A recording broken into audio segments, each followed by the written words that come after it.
योगी आदित्यनाथ, श्री योगी आदित्यनाथ। अध्यक्ष महोदय, माननीय श्री मुलायम सिंह जी ने अभी जो बात यहाँ पर कही है, और मुझे अच्छा लगा कि लालू जी आज उनका समर्थन कर रहे हैं। प्रधानमंत्री के लिए भले ही उन्होंने समर्थन न किया हो, लेकिन आज समर्थन कर रहे हैं, पता नहीं किस बात के लिए। लेकिन मैं आपके माध्यम से पूरे सदन का ध्यान आकर्षित करना चाहता हूं उन मुद्दों की ओर जो आज भी सदन की मर्यादा के विरुद्ध यहां पर बातें हो रही हैं और किस प्रकार से गुमराह किया जा रहा पूरे देश को। अयोध्या में 3 प्रकार की परिक्रमाएं होती हैं, पंचकोसी, 14 कोसी और 84 कोसी। और महोदया, उसी परंपरा के अनुसार 84 कोसी परिक्रमा देश के संतों ने प्रयागराज महाकुंभ के अवसर पर 10,000 संतों ने वहां पर तय किया था और उसी के अनुसार परिक्रमा का यात्रा का कार्यक्रम तय हुआ था।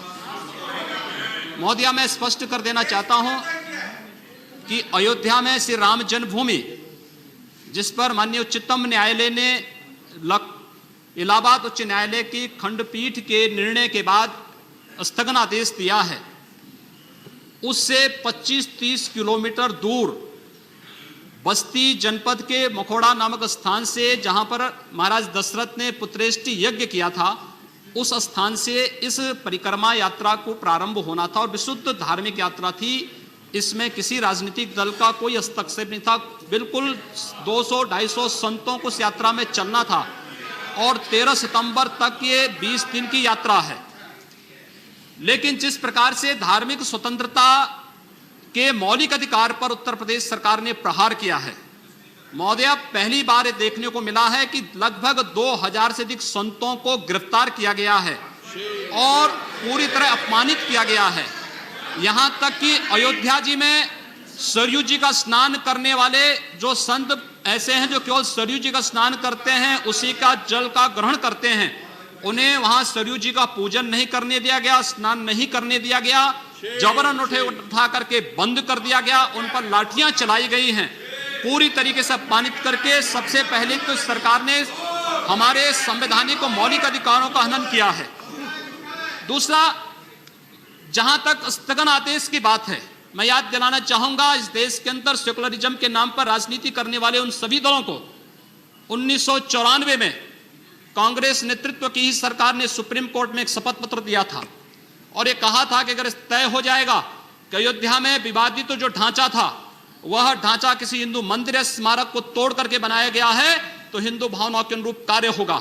आखिर यह साबित हो चुका है। अयोध्या में 30 सितंबर 2010 को इलाहाबाद उच्च न्यायालय की लखनऊ खंडपीठ की पूर्ण पीठ ने जो फैसला दिया है, उसमें तीनों जजेस ने एक स्वर से कहा है कि विवादित भूमि ही राम जन्मभूमि है और जब विवादित भूमि राम जन्मभूमि है तो फिर उसके लिए कानून बनाने की मांग इस देश का संत समाज कर रहा है, कोई पाप नहीं कर रहा है। हम अपने हक को मांग रहे हैं और हम यही मांग कर रहे हैं कि अयोध्या में राम जन्मभूमि पर भव्य मंदिर का निर्माण होना चाहिए, कानून इस सरकार को लाना चाहिए, क्योंकि सुप्रीम कोर्ट में शपथ पत्र कांग्रेस नेतृत्व की सरकार ने उस समय दाखिल किया था और उसी क्रम में हम मांग कर रहे हैं। और संतों को उनके हकों से वंचित किया जा रहा है, उनके धार्मिक यात्रा को प्रतिबंधित किया जा रहा है, उन्हें अपमानित किया जा रहा है। और किस समाजवाद की बात मुलायम सिंह जी कर रहे हैं, किस संविधान की बात कर रहे हैं? ये समाजवाद है? स्वयं राष्ट्रीय अध्यक्ष हैं, इनके 2 भाई महासचिव हैं, इनका पुत्र प्रदेश अध्यक्ष है। कौन से समाजवाद की बात करते हैं? परिवारवाद की बात करते हैं। बेवकूफ बना रहे देश को, ये केवल देश को बेवकूफ बनाने का कार्य कर रहे हैं और बेवकूफ बना करके समाजवाद के नाम पर समाज को बेवकूफ बना करके सेकुलरिज्म की ध्वजियां उड़ा रहे हैं। 30 दंगे उत्तर प्रदेश के अंदर हो चुके हैं महोदया, 1 वर्ष में 30 बड़े-बड़े दंगे। हर दंगे में हिंदू प्रताड़ित हुआ है, हिंदू जेल में बंद हुआ है और ये सरकार परंपरा की बात करती है। किस परंपरा की बात इस सरकार कर रही है? कि आतंकवादियों के खिलाफ दायर मुकदमों को वापस लेना कौन सी परंपरा का हिस्सा है? ये सरकार उत्तर प्रदेश के अंदर जिस प्रकार से सरकारी जमीनों को कब्रिस्तान के नाम पर आवंटित कर रहा है, कौन सी परंपरा का हिस्सा है? जिस प्रकार से वहां के वहां के गरीबों, वहां के पिछड़ी जाति, वहां के अनुसूचित जाति के हकों पर डकैती डला करके यह सरकार जिस प्रकार से जंगल राज कायम की उत्तर प्रदेश के अंदर, आखिर वो किस परंपरा का हिस्सा है? और इसीलिए मैं आज के इस माध्यम से आपसे अनुरोध करना चाहूंगा, उत्तर प्रदेश सरकार ने उत्तर प्रदेश के अंदर हमारी धार्मिक भावनाओं का अपमान किया है, संतों को अपमानित किया है। इस सरकार को रहने का अधिकार नहीं होना चाहिए, इसे तत्काल बर्खास्त किया जाना चाहिए। आपसे मैं ये अनुरोध करूंगा कि भारत सरकार से मैं ये मांग करूंगा, ये सरकार लड़ाने का कार्य कर रही है, यह केवल मुस्लिम जिहादी आतंकवाद को प्रश्रय दे करके हिंदुओं को अपमानित करके संतों का अपमान करना चाहती है। और इसीलिए 84 कोसी परिक्रमा को इसने रोका है।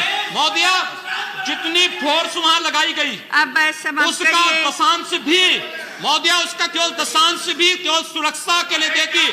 200-250 संत अपनी धार्मिक यात्रा को शांतिपूर्ण ढंग से निकालते। इस सरकार ने यात्रा पर रोक लगा करके उत्तर प्रदेश के अंदर 10 करोड़ लोगों को पीड़ित किया है, अपमानित किया है, उनको परेशान किया है। और यही नहीं, यह सरकार लगातार हिंदुओं को अपमानित करने का कार्य कर रही है। और इसीलिए मैं आपके माध्यम से अनुरोध करूंगा, इस सरकार को रहने का कोई अधिकार नहीं, इसे बर्खास्त किया जाना चाहिए।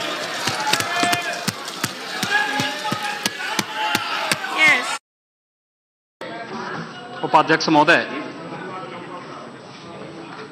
एक महत्वपूर्ण विषय पर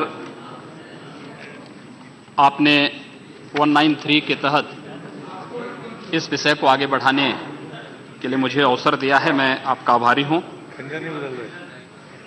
मैं कांग्रेस के नेता माननीय खड़गे जी की बातों को यहां पर सुन रहा था और मुझे आश्चर्य हुआ कि वो अपना लिखित स्टेटमेंट यहां पर पढ़ रहे थे तो कह रहे थे 113 घटनाएं घटित हुई, लेकिन जब वो मौखिक बोल रहे थे तो कह रहे थे 600 से अधिक घटनाएं घटित हुई। क्या सत्य है?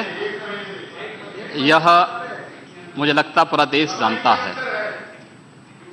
26 मई को श्री नरेंद्र मोदी जी के नेतृत्व में भारतीय जनता पार्टी नेतृत्व की सरकार ने शपथ ग्रहण किया था और इस देश के अंदर इस सरकार के आने के बाद आम जनता में विश्वास बहाली हुई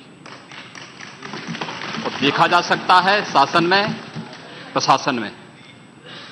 ये आंकड़े जो माननीय खड़गे जी यहां पर कह रहे थे, मैं उसके पीछे लेके चलता हूं और मुझे लगता है कि अगर ये आंकड़े वास्तव में स्वीकार करेंगे और सचमुच इस देश की सांप्रदायिक हिंसा से लोग चिंतित हैं, तो सांप्रदायिक आधार पर इन्होंने जो घोषणाएं की हैं, पूरे देश से इनको माफी मांगनी पड़ेगी। महोदय, 2011 में न जिन प्रदेशों की घटनाओं की मैं जिक्र कर रहा हूं, न वहां पर और न केंद्र में ही भारतीय जनता पार्टी की सरकार थी, लेकिन इस देश में 580 घटनाएं घटित हुई, 91 लोग मारे गए और 1899 घायल हुए।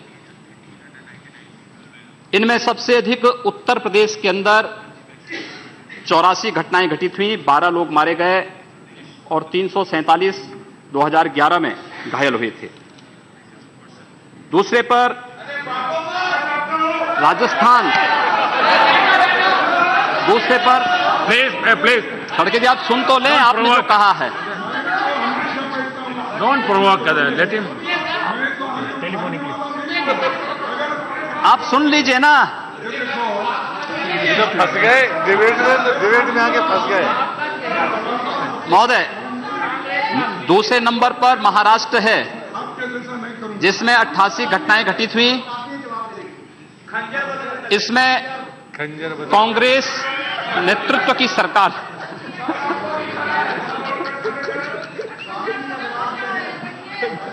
88 घटनाएं घटित हुई, 15 मारे गए। तीसरे पर कर्नाटक, ये भी कांग्रेस की सरकार यहां पर है, इसमें 70 घटनाएं घटित हुई। और उसके बाद केरल में 30 घटनाएं घटित हुई, 2011 की बात कर रहा हूं। 2012 में 668 घटनाएं घटित हुई, 94 की मौतें हुई और 2117 घायल हुए। 2013 में केंद्र में कांग्रेस नेतृत्व की ही सरकार थी और 823 से अधिक सांप्रदायिक हिंसा की घटनाएं पूरे देश के अंदर घटित हुई।